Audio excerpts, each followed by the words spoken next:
L'invité de la matinale, Philippe Dornier. Les enfants de la Creuse en toile de fond du dernier roman de Jean-François Samlong, Un soleil en exil, c'est son titre, s'inspire de cette page douloureuse de l'histoire de la Réunion. Le livre sort aujourd'hui en librairie aux éditions Gallimard.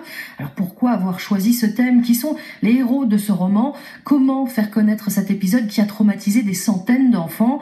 L'écrivain répond à vos questions au 02 62 99 2000 et au vôtre, Philippe Dornier. Bonjour Jean-François Samlong. Bonjour. Des ouvrages inspirés de l'histoire des enfants de la Creuse. Il y en a eu d'autres avant votre roman. Qu'est-ce qui vous a poussé à raconter, vous aussi, cette histoire ? Je crois tout d'abord que c'est le rôle du romancier, de l'écrivain, de témoigner d'une page aussi douloureuse qui concerne l'histoire de la Réunion.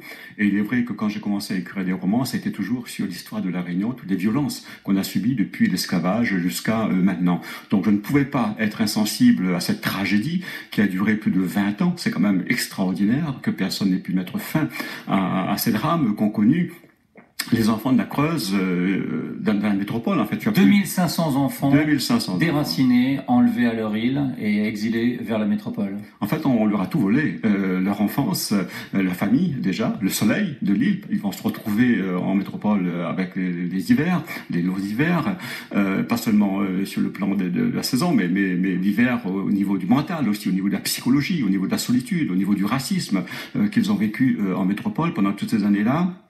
Ce qui explique aujourd'hui que le deuil est quasiment impossible pour les ex-mineurs de la Creuse, qui continuent à souffrir dans leur chair, dans leur âme, dans leur psychologie, du fait que c'est vrai que durant ces dernières années, on leur a offert quelques petits cadeaux sur le plan matériel, mais en fait, le problème, il est plus crucial, il est plus important, c'est au niveau de l'âme même qu'ils ont été touchés, au niveau de leur enfance.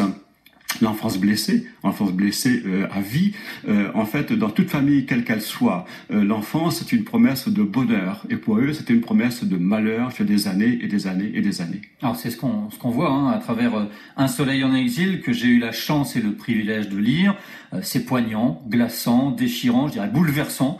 Le personnage central, c'est une femme, Eva Le Bihan. Elle a vraiment existé ou vous l'avez inventée, ce personnage ? J'ai voulu déjà une figure de femme qui porte cette histoire sur ses épaules, parce que je reste persuadé que depuis le peuplement de l'île, c'est la femme réunionnaise qui porte la société réunionnaise sur ses épaules. Et donc j'ai voulu cette femme, Eva, et son prénom vient de la femme de Anchin, l'esclave marron qui a fui dans le siècle de Salazie. Il y a un python Anchin qui porte ce nom. Et donc là, j'ai voulu relier l'histoire du marronnage à cette histoire dramatique pour montrer en fait qu'il y a une sorte de fatalité qui pèse sur le présent des Réunionnais, qui ne décident de rien pour eux-mêmes, ni de leur vie, ni de leur avenir, ni de l'avenir de leurs enfants. Et le drame, c'est ça, c'est que c'est une tragédie qui passe d'une génération à une autre génération et qui ne va pas s'arrêter malheureusement si on n'attaque pas le problème sur la question de la résilience, c'est-à-dire comment les amener à oublier et que faire pour les amener à oublier cette page aussi douloureuse qu'ils ont vécue pendant plus de 20 ans. Alors les enfants étaient donc arrachés à leur famille, mais bien souvent les parents ne s'opposaient pas au départ des marmailles. Vous l'expliquiez très bien d'ailleurs au début du roman. J'ai choisi cet extrait, justement un extrait lu pour nous par Jean-Paul Mélade. On va mieux comprendre ce qui amène les parents à céder aux arguments de Michel Debré. Ils étaient trop miséreux, trop incultes, trop peu informés pour se rebeller. La machine à exiler broyait tout sur son passage, y compris ses propres engagements. Après des années aérées de ferme en ferme, de cauchemar en cauchemar, les expatriés avaient rayé le mot « bonheur » de leur vocabulaire. Les bouseux les aboutissaient de corvées et ils ne rêvaient pas plus loin que les fils barbelés derrière lesquels meuglaient les bœufs. Un espace vallonné les encerclait. Plus l'espace s'étendait à l'infini, moins ils paraissaient libres.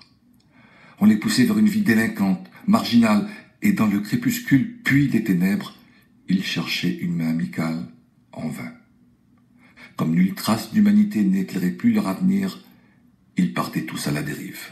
Très sombre ce passage, merci à Jean-Paul Mélade pour la lecture. Les expatriés avaient rayé le mot bonheur de leur vocabulaire. Vous généralisez, il y a pourtant certains d'entre eux qui ont réussi leur vie, ils sont trop rares pour être pris en compte. Ils sont trop rares et ensuite ils ne veulent pas parler de leur réussite. J'ai essayé de contacter plusieurs d'entre eux que je connais, qui sont revenus à La Réunion, qui habitent ici, et même en métropole. En fait, ils ne veulent pas, je ne sais pas pourquoi, témoigner de cette page heureuse, si je puis dire, des enfants de la Creuse. C'est une façon de culpabiliser ?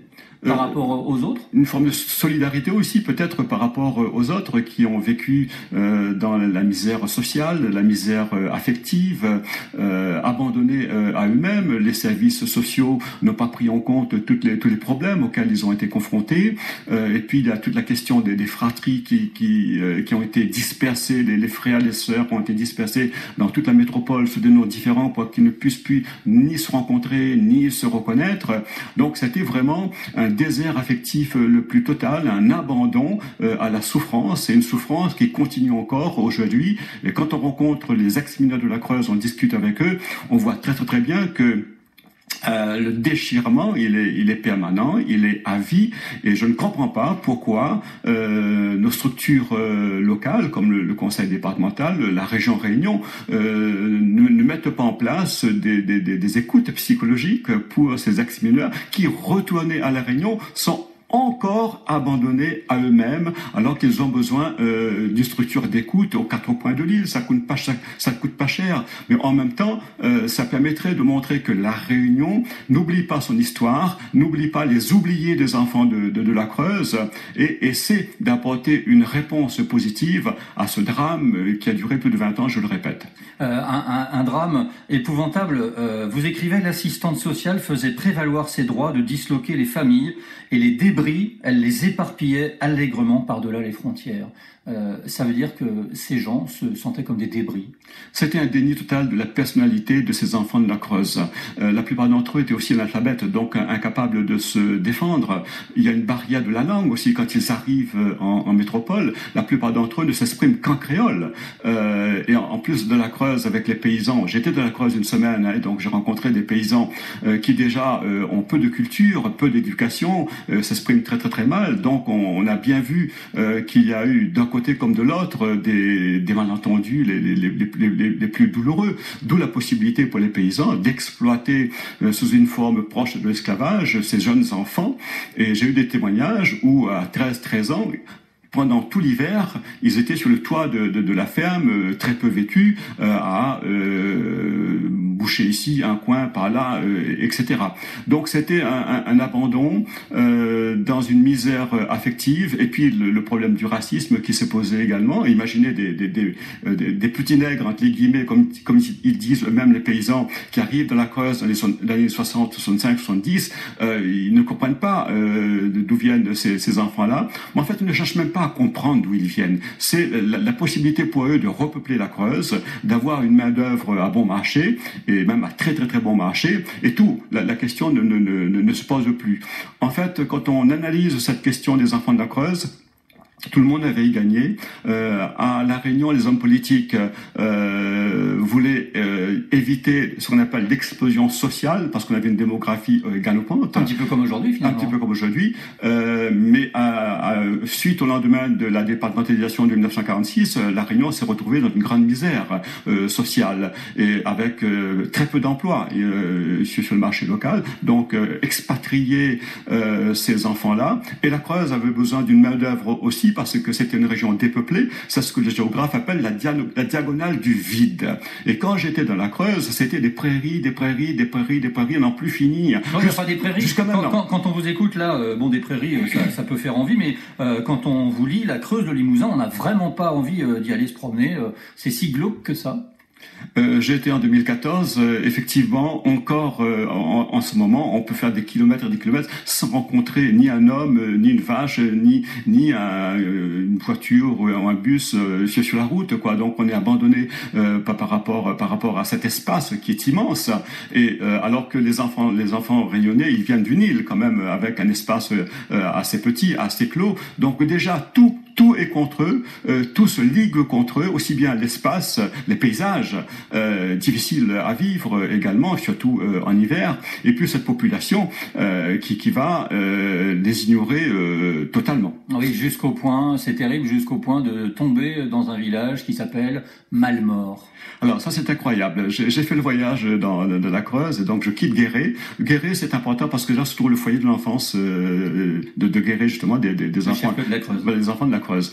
Et donc je vais vers le sud, vers la Corrèze. Je voulais aller jusqu'à Turenne, puisque mon histoire se déroule aussi jusqu'à Turenne. Et après, avant un peu Brive-la-Gaillarde, je découvre le village de Malmort.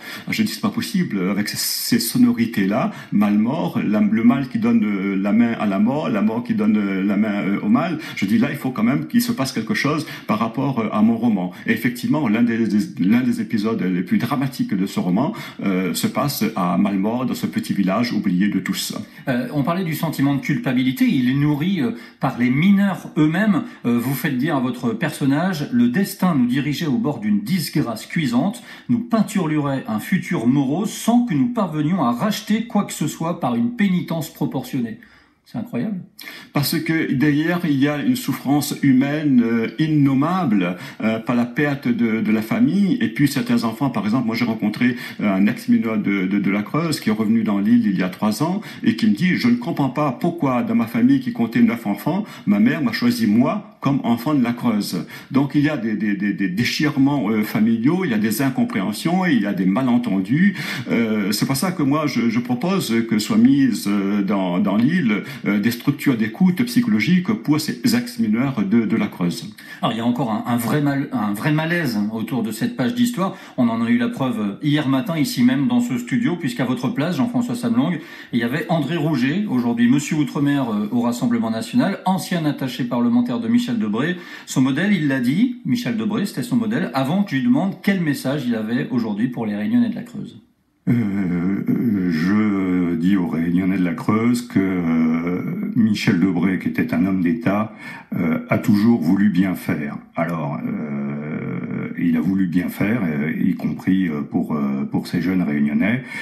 Qu'il l'ait mal vécu par la suite, on peut le comprendre, mais à l'origine, la démarche était dans une perspective de bien faire et pour le salut et le bien-être des Réunionnais. Et la responsabilité morale de l'État français est reconnue dans cette affaire. Les députés ont adopté une résolution qui le dit en 2014. Il y a aucun regret a posteriori?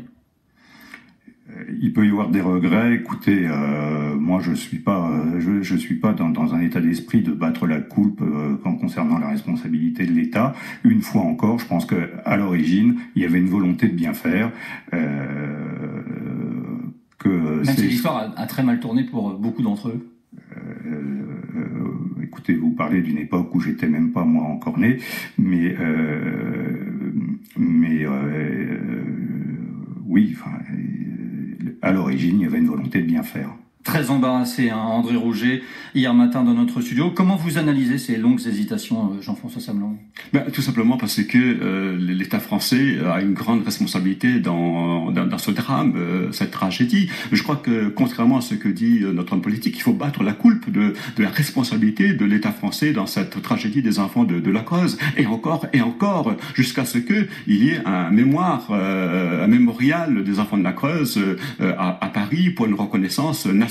Michel Debré, vous l'appelez le débienfaiteur. Enfin, c'est Eva qui l'appelle comme ça dans sa biographie. Oui, c'est moi qui prête ce mot à Eva, bien sûr, parce que admettons que ce soit parti d'une bonne idée pour le bien-être des enfants de la Réunion. Mais au bout de quelques années, quand on voit que ça ne marche pas, qu'on est en pleine tragédie avec des tentatives de suicide, des suicides, des enfants qui se trouvent en hôpital psychiatrique, il aurait fallu à ce moment-là rectifier le tir. Et c'est là où la responsabilité de l'État français est énorme, parce que il a laissé continuer la tragédie et encore.